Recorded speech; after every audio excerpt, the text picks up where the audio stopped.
It's truly amazing what I come across as I research each weekly episode, and as I seek out topics for future episodes. A few weeks back, I stumbled across a few articles claiming that the April 16th, 2024 floods in Dubai were caused by cloud seeding. This, of course, led me down a rabbit hole of thoughts and theories about everything from weather control to chemtrails. In the end, I was fascinated to find that we do, in fact, modify and manipulate the weather on a regular basis all over the world. I asked my mother if she would be surprised to find out that this was going on. Her answer was an emphatic yes. And so today, yes, that's right, we're going to talk about the weather. But I promise you, this isn't some ho-hum conversation by the water cooler. This rabbit hole, my friends, it goes deep. Are you not curious? Who is this man? This enigma? Yes, a man of many talents, but he is a glitch in the system.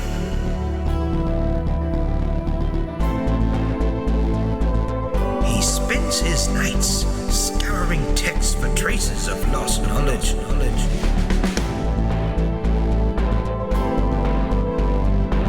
We dare not stand by and turn a blind eye to this man speaking on a public forum.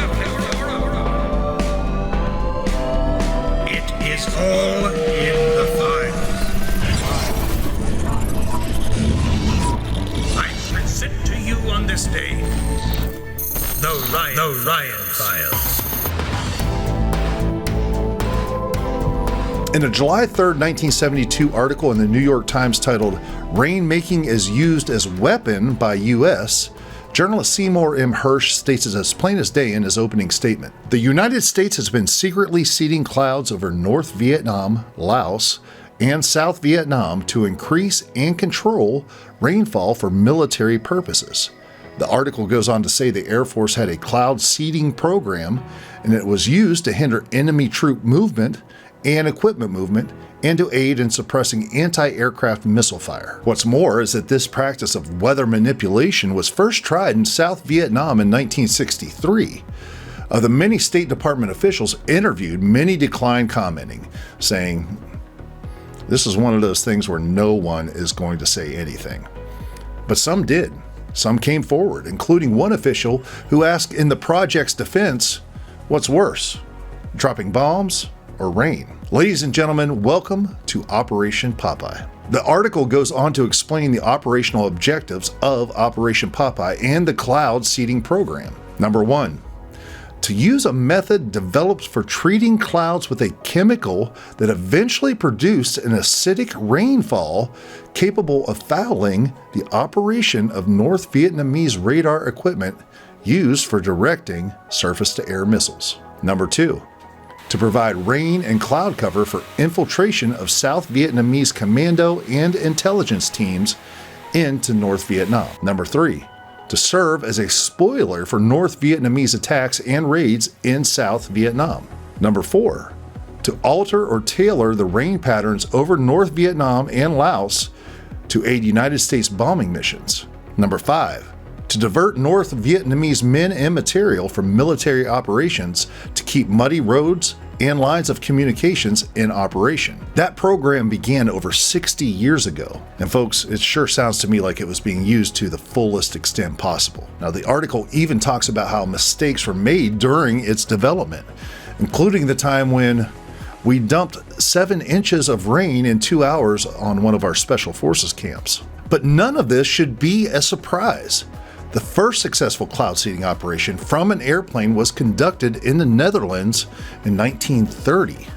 1 year later, the Soviet Union established the Artificial Rain Institute in Moscow, and under the auspices of the United States Army Signal Corps, the United States also began experimenting with ways to clear the clouds from the sky during the 1930s.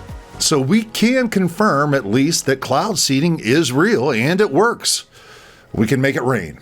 And we do, all over the world. And this is how it works.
Chinese city has a local cloud seeding plan, which is implemented by officials and researchers in cooperation with the military.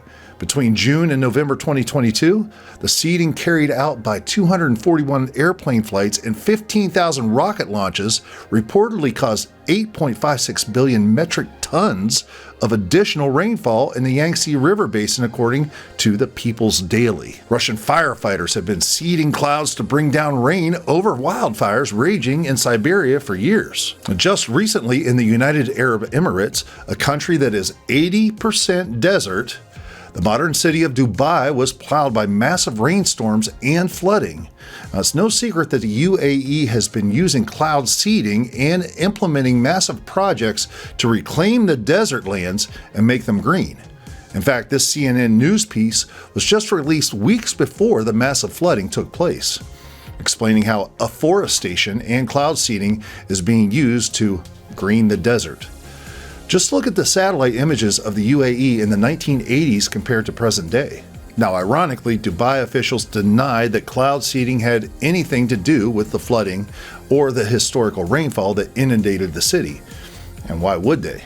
Over $1 billion of damage resulted, as well as the loss of over 20 human lives. So if these floods were not caused by cloud seeding, why did they happen? It was shocking to see just how quickly the climate police were quick to point out that it was all caused by global warming. But was it? Why did a region that gets less than 10 centimeters of rain a year get 25 centimeters in one day? The same area that has been using cloud seeding ever since the early 2000s. Could it be the consequence of cloud seeding? Perhaps not in that area and perhaps not that week, but maybe somewhere else in the world. Is there a connection of any kind? Do we even know if we're asking the right questions? The problem is that we simply don't know what long-term effects cloud seeding will bring about, which is why it's concerning to see what is happening right here in the United States.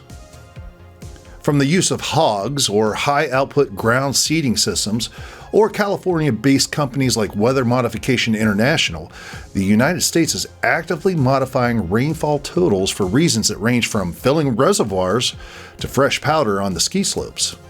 Now, given the fact that we don't know the consequences of cloud seeding, I was amazed to find that weather modification was being used by ski resorts. Pretty frivolous, wouldn't you say? And that is another part of the issue. Not only do we not understand the long-term consequences of cloud seeding, but we are also using it as a band-aid to the greater issue, global warming. We are led to believe that global warming is caused by fossil fuel emissions. This global warming is changing the weather and creating droughts all over the world. Our solution is to use cloud seeding to bring in extra needed rainfall to these areas. Okay, great. But we never did anything to address the original problem, or fossil fuel emissions. So the main problem still exists, and who knows what additional problems are going to be created by the long-term effects of cloud seeding. As Albert Einstein so eloquently said, we cannot solve our problems with the same thinking we used when we created them. Amen, brother. It goes beyond mere cloud seeding, however. Cloud seeding is considered a part of geoengineering. If cloud seeding were to have a sibling, it would be solar geoengineering. What is solar geoengineering, you might ask? Solar geoengineering, also referred to as solar radiation management, describes a set of proposed approaches to reflect sunlight back into space so as to rapidly cool the Earth. The two main approaches being researched are stratospheric aerosol injection, or SAI, and marine cloud brightening, or MCB. Now, we've known about this for some time, especially when CIA Director John Brennan said this way back in 2016. Another example is the array of technologies, often referred to collectively as geoengineering, that potentially could help reverse the warming effects of global climate change. One that has gained my personal attention is stratospheric aerosol injection, or SAI, a method of seeding the stratosphere with particles that can help reflect the sun's heat in much the same way that volcanic eruptions do. An SAI program could limit global temperature increases, reducing some risks associated with higher temperatures and providing the world economy additional time to transition from fossil fuels. This process is also relatively inexpensive, The National Research Council estimates that a fully deployed SAI program would cost about $10 billion yearly. As promising as it may be, moving forward on SAI would also raise a number of challenges for our government and for the international community. On the technical side, greenhouse gas emission reductions would still have to accompany SAI to address other climate change effects, such as ocean acidification, because SAI alone would not remove greenhouse gases from the atmosphere. On the geopolitical side, the technology's potential to alter weather patterns and benefit certain regions of the world at the expense of other regions could trigger sharp opposition by some nations. Others might seize on SAI's benefits and back away from their commitment to carbon dioxide reductions. And as with other breakthrough technologies, global norms and standards are lacking to guide the deployment and implementation of SAI and other geoengineering initiatives. According to an article in Forbes magazine, Bill Gates has financially backed a Harvard University experiment to look at the effect of spraying particles into the atmosphere to, in theory, create a global cooling effect. More than 45 heavyweight academics, law professors, and writers, however, have come out against Gates and Harvard's work, signing an open letter in conjunction with the Solar Geoengineering Non-Use Agreement. And Bill Gates isn't the only billionaire wanting to get in on solar geoengineering our planet. George Soros just last year proposed brightening the clouds over the Arctic to reflect the sun's energy away from the melting ice caps. Jeff Bezos put Amazon supercomputers to work to study the effects of injecting huge quantities of sulfur dioxide into the atmosphere to reflect the sun's heat back into space. And a Facebook billionaire co-founder has invested money in other countries to study the potential effects of solar geoengineering. But wait, there's more. The company Make Sunsets, who has conducted sulfur dioxide experiments on U.S. soil, was financially backed by wealthy venture capitalists. Once again, we have no clue as to the long-term consequences of solar geoengineering. And of course, the idea once again avoids the novel issue. Fossil fuel emissions need to be decreased. The concept of solar geoengineering is the global climate change equivalent of kicking the can down the road. We've discussed alternative energy sources in past episodes, including zero-point energy devices, which have been demonstrated to work and work cleanly. Of course, we also discussed how the inventors of those technologies end up dying under weird and suspicious circumstances. And so, it's really no wonder that when Americans look up into the sky and see airplane contrails streaking across the sky, that they automatically think of some nefarious chemtrails or some sort of active solar geoengineering program.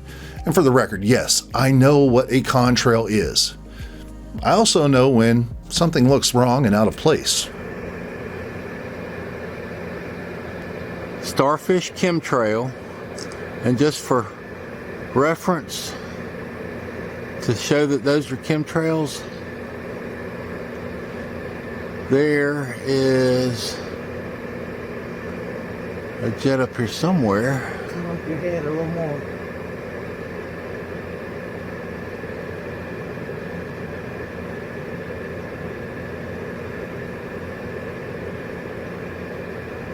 Here he is.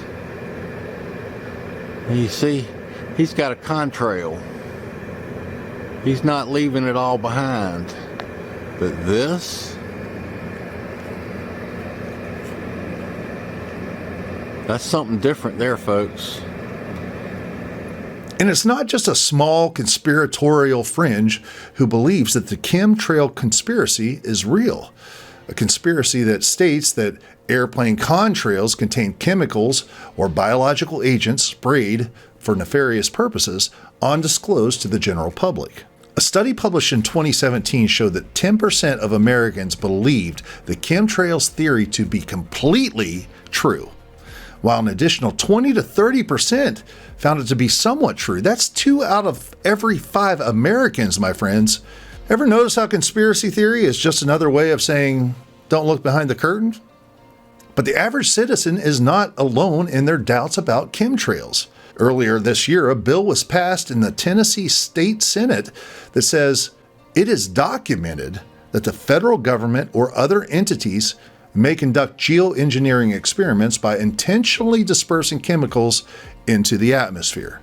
The bill prohibits the release of chemicals with the express purpose of affecting temperature, weather, or the intensity of sunlight.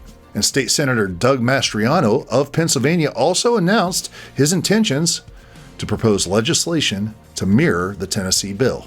This is interesting. If it's all so harmless and benign, why would this kind of legislation even be presented, let alone considered and passed? Someone knows. Someone knows everything. So why is it that while all of this is going on, from cloud seeding to solar geoengineering research, we really hear little about it? That's not happening near me, you think, or this isn't a worldwide thing, surely. Well, guess again. Thanks to our good friends at geoengineeringmonitor.org, and I'll include a link in the description. You need to check this out for yourselves. You can click on their Geoengineering Monitor map and see just how much of this is going on around the world. From greenhouse gas removal projects to solar radiation management projects, weather modification to cloud brightening. It's all there, including company names and locations. Check it out. Welcome to 2024, my friends. This is the world we live in. So what have we learned here today? Well, global warming is a huge issue, and it's caused by fossil fuel emissions. So we try to control the weather and are planning to control the heat from the sun. Meanwhile, 2 out of every 5 Americans think there's some truth to chemtrails. And while we hear again and again and again that fossil fuel emissions are the cause of global warming, rather than fixing the problem and utilizing zero-point energy sources, we're spending billions on kicking the can down the road and likely creating the next set of issues we're going to have to solve because we never dealt with the original problem in the first place. Brilliant. And by not solving the problem, the price of everything will continue to go up. Your paid taxes will be thrown at projects that don't fix the problem. And probably, just maybe, somewhere along the way, we'll even get to re-experience something like this. According to some estimates, we cannot track $2.3 trillion in transactions. That speech was delivered September 10th, 2001. Did anything ever happen about that? No? God bless America. It's easy to get frustrated, angry, even depressed over things like this. And I try to stay out of the political arena as much as I can, though these topics deal specifically with a worldwide problem, and governments of the world are the ones we're going to have to entrust to fix it. So what do? I know. Buy an electric car. Certainly that is the way to fight the problem, but of course cobalt, a key input to lithium-ion batteries, is often mined with child labor and horrible conditions that destroy the surrounding environment. Well, then we have to go with solar power, right? Well, solar panels produce 300 times more toxic waste per unit of energy than does nuclear energy. And we all know about the problems of disposing of nuclear waste.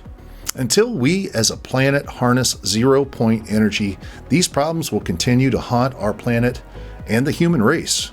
But in order to accomplish this, you have to take on a global establishment that has all the power and all the money. And it's at moments like this that I'm reminded of a powerful tool at my disposal. That's right, folks, we all have the power of prayer. Maybe we should start using it. Thanks for tuning in this week, folks. I encourage all of you to stop by geoengineeringmonitor.org and check out their Geoengineering Monitor map. Knowledge is power, and it's important to know what's going on out there. If you liked this video, please smash that thumbs up button and subscribe to this channel. It's the only way to grow this channel, so help us out. And if you really want to support the Ryan Files, stop by theryanfiles.com, buy a t-shirt, or click on Become an Agent, where you will be redirected to my Patreon page. Sign up and enjoy the special perks. Come on, join the team. We can't wait to have you. You folks rock. Thank you so much for joining me this week. Be amazing, friends, and do something nice for someone else this week. Don't blindly accept what you're being told. Be curious. It's not against the law to ask why. Not yet, anyways. Ask the questions. Make them prove the answer. And if they can't, understand you have the freedom to not believe what you're being told. Stay curious out there, my friends, and I will see you right here next week on The Ryan Files. The Ryan Files.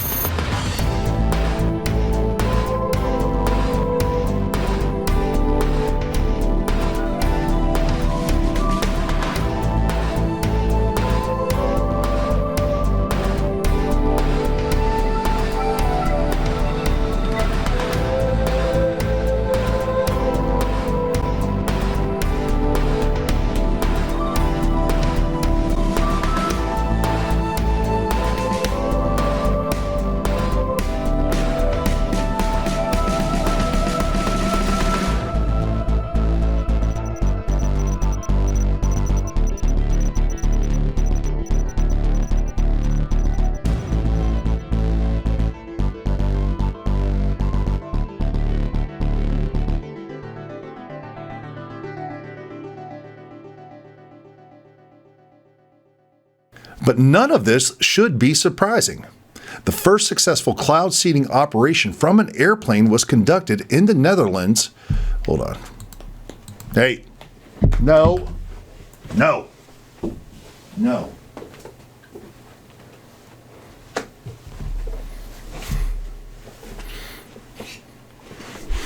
Oh, these kitties. Finn. No. Come here. Come here. Where are you at? Come here. Come here. Just calm down, baby. Come here.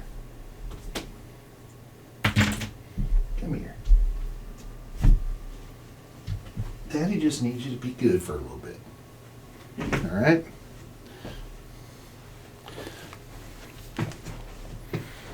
Daddy just needs you to be a good kitty.